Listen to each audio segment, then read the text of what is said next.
So our last big idea in this module is that of emotional regulation.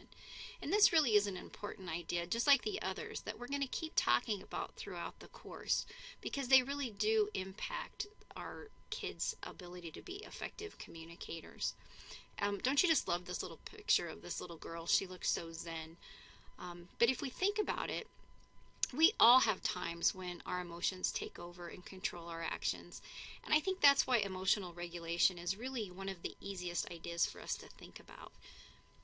Think about a time you were really angry. Think about a time that you were so angry that you weren't able to communicate or use language the way you wanted to.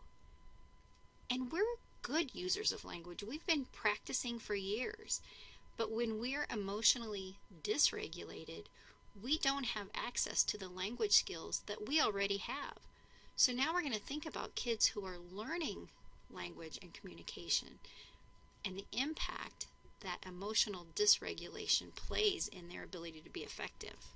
We can talk about emotional regulation in a couple of ways: mutual regulation and self-regulation. Mutual regulation is our ability to allow others to help us regulate our emotions, and self-regulation is our ability to gain control or regulate our own emotions, and to do that independently. Both mutual and self-regulation are necessary, and they both develop concurrently, not one before the other.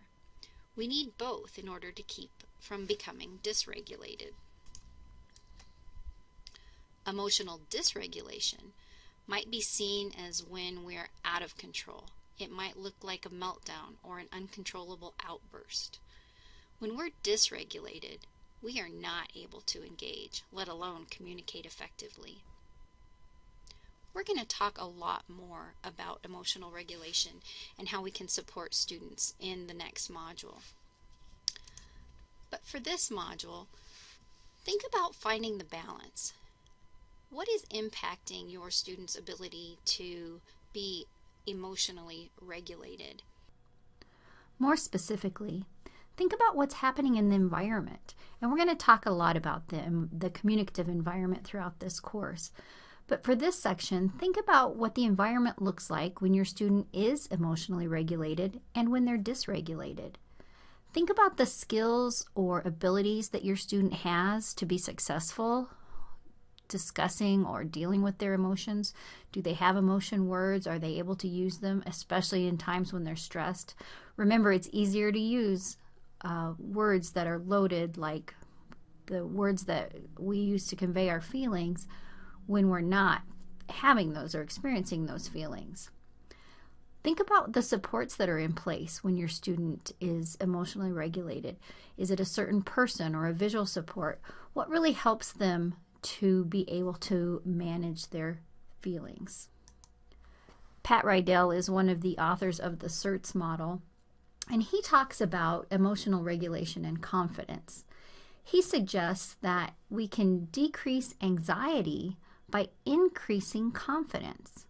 So think about that. How confident is your student in a situation? And is that something that you need to consider when you're thinking about their ability to regulate their emotions? As you watch the next two videos on joint attention and theory of mind, think about emotional regulation and engagement. Think about a child's ability to be engaged with other people and to understand and use language to talk about their emotions, how that engagement might impact their ability to be regulated.